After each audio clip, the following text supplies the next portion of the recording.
Olá, caros leitores! Meu nome é Aratusa e este canal é um espaço para conversas literárias. Sejam todos bem-vindos! No vídeo de hoje eu vou trazer uma obra que retrata as vivências nos campos de concentração. Fica aqui conosco enquanto roda a vinheta, deixa a sua curtida, faz a sua inscrição no canal se ainda não é inscrito e clica no sininho das notificações para estar sempre aqui conosco. Vai rapidinho que eu te espero!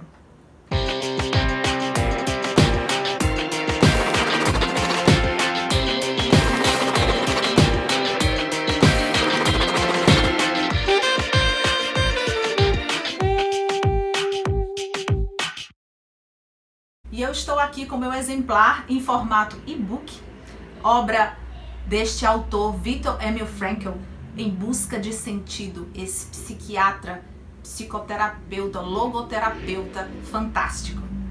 Esse livro é muito nobre, esse livro é uma bênção, esse livro é muito benéfico para nós. Viktor Frankl, ele cria a ciência especializada em sentido da vida.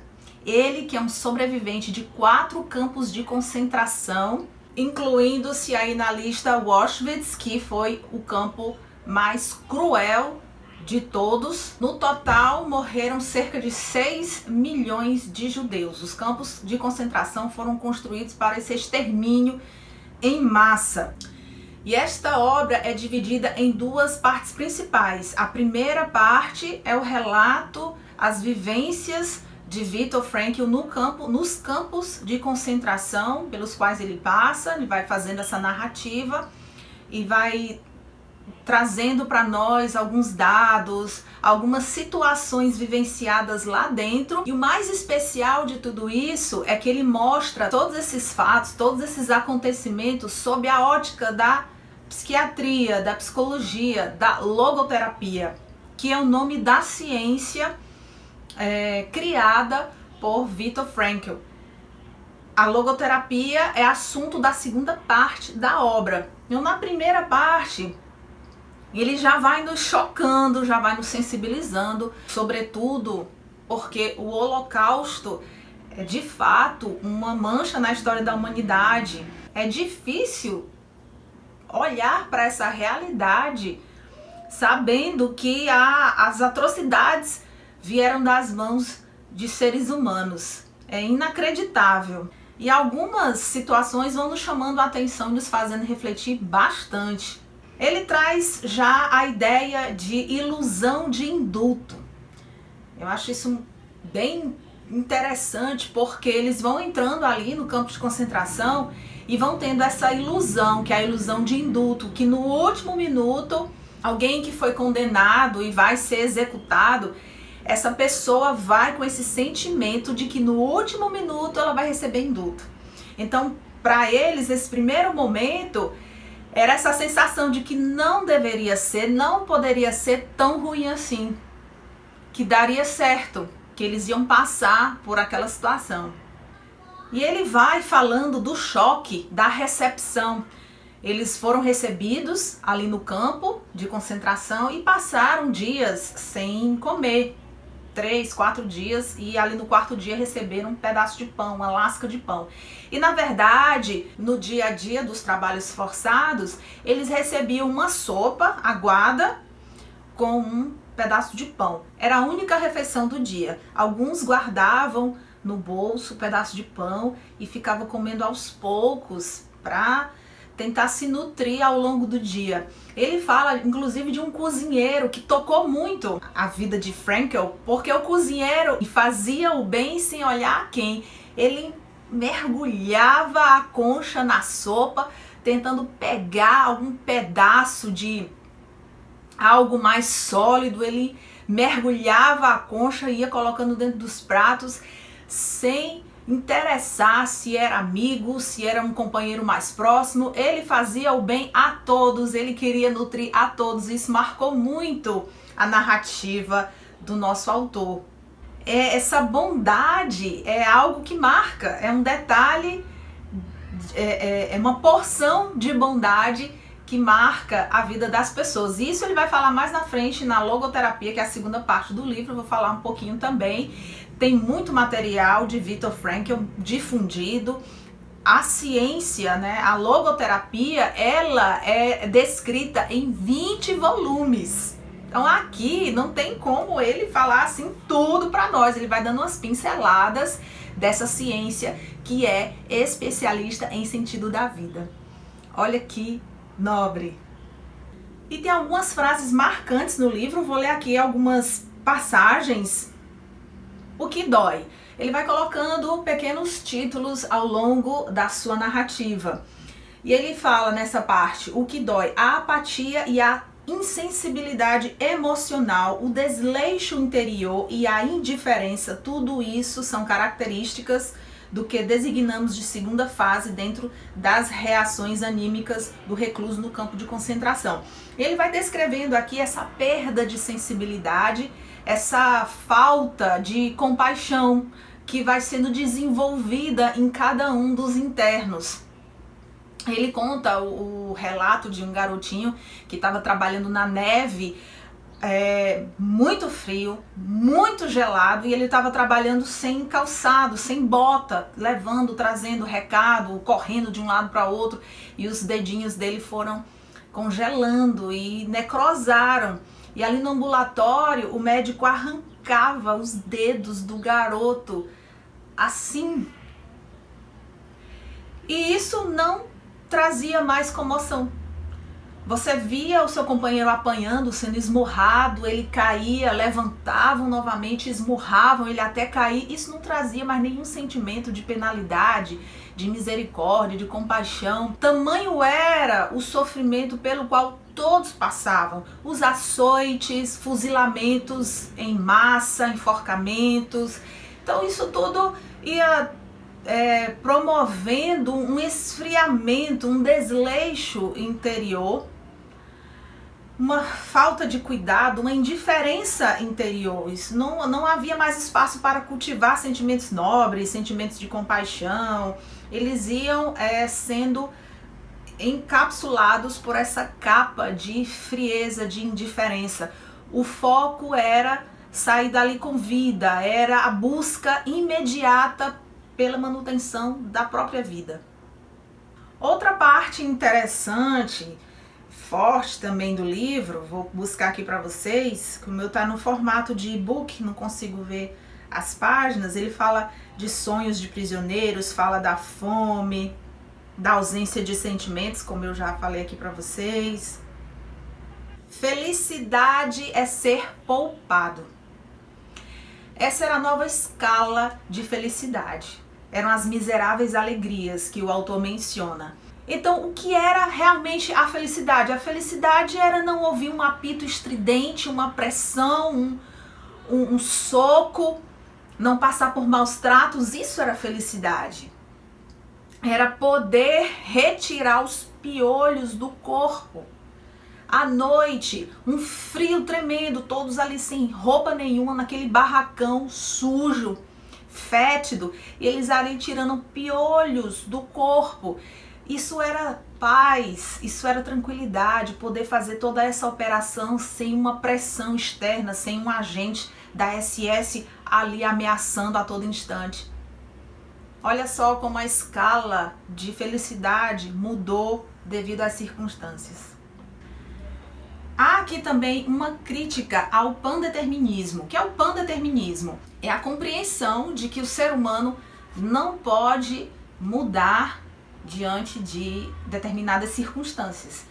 É bem próximo ao determinismo. Lembra de Aloysio Azevedo, a obra O Mulato? Era o determinismo. O mulato nasceu sob aquelas condições, era filho de escrava, ia sempre sofrer preconceito, ia ter uma vida difícil e não podia fazer nada a respeito. Então o determinismo está aí bem próximo também ao pandeterminismo.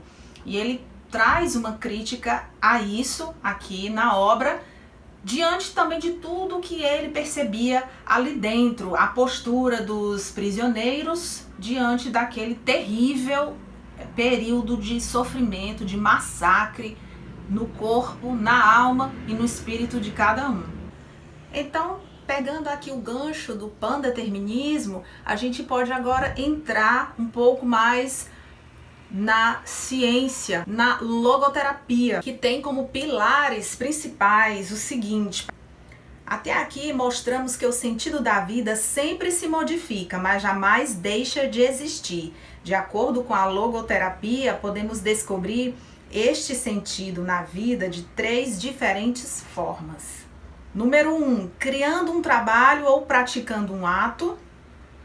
2, experimentando algo ou encontrando alguém. E 3, pela atitude que tomamos em relação ao sofrimento inevitável.